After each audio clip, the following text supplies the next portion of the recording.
Decimal receiver fax കമ്മ്യൂണിക്കേഷൻ്റെ receiving പാർട്ടാണ്. ട്രാൻസ്മിറ്ററിൽ electrical സിഗ്നലായിരിക്കും send ചെയ്തിട്ടുണ്ടാവുക.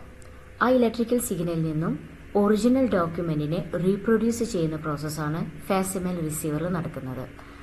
അതിൻ്റെ data flow communication line, receiver, demodulator, amplifier, recording head, recording paper, output document. Working നോക്കുകയാണെങ്കിൽ first signal receive ചെയ്യും. Electrical signal carrying the picture information is received through the communication channel. അതിന് send ചെയ്തിരുന്നത് modulation നടത്തിയിട്ടാണ്. അതുകൊണ്ട് തന്നെ first ചെയ്യേണ്ട process ഡിമോഡുലേഷനാണ്. പിന്നീട് അതൊരു communication ചാനലിലൂടെയാണ് വന്നിട്ടുള്ളത്. ഒരുപാട് ഡാറ്റ ലോസസ് ഉണ്ടാവും, വീക്ക് സിഗ്നൽ ആയിട്ടുണ്ടാവും. സോ ആംപ്ലിഫിക്കേഷൻ നടത്തണം. ഇത് ഏറ്റവും പ്രധാനപ്പെട്ട പ്രോസസ്സ് റെക്കോർഡിംഗ് പ്രോസസ്സാണ്. ശ്രദ്ധിക്കാനുള്ളത്, ഏത് തരം ഫാക്സ് മെഷീനാണോ ഉപയോഗിക്കുന്നത് അതിനനുസരിച്ച് റെക്കോർഡിംഗ് പ്രോസസ്സ് ഡിഫറെൻ്റ് ആയിരിക്കും.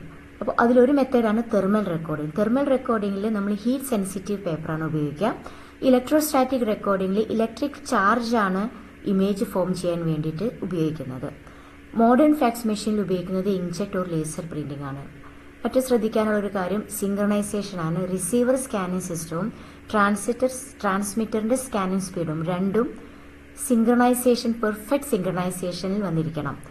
ഓക്കെ, ടൈമിംഗ് എൻഷുർ ചെയ്യണം കറക്റ്റ് ഇമേജ് റീപ്രൊഡ്യൂസ് ചെയ്യാൻ. ഔട്ട്പുട്ടിൽ നമ്മൾ കറക്റ്റായ ഒറിജിനൽ ഡോക്യുമെൻറ്റ്സിനെ exact copy of the original document print എടുക്കുകയാണ് ചെയ്യുക. ഇനി ഇതിൽ ശ്രദ്ധിക്കാനുള്ളത് റെക്കോർഡിംഗ് സിസ്റ്റം തന്നെയാണ്. Converts electrical signal into visible mark.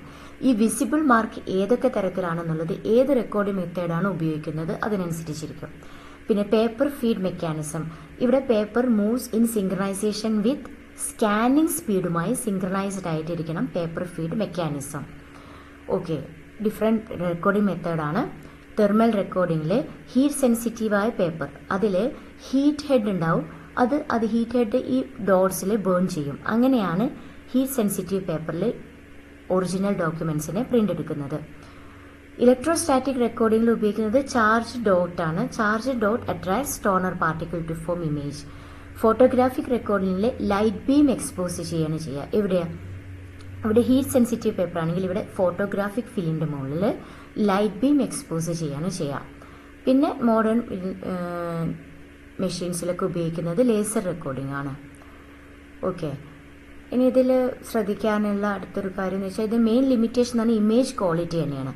Image quality depends on the synchronisation. എത്രത്തോളം റിസീവറും ട്രാൻസ്മിറ്ററും സിങ്ക്രണൈസ്ഡ് ആണ് എന്നതാണ് ഏറ്റവും പ്രധാനപ്പെട്ട ഒരു കാര്യം.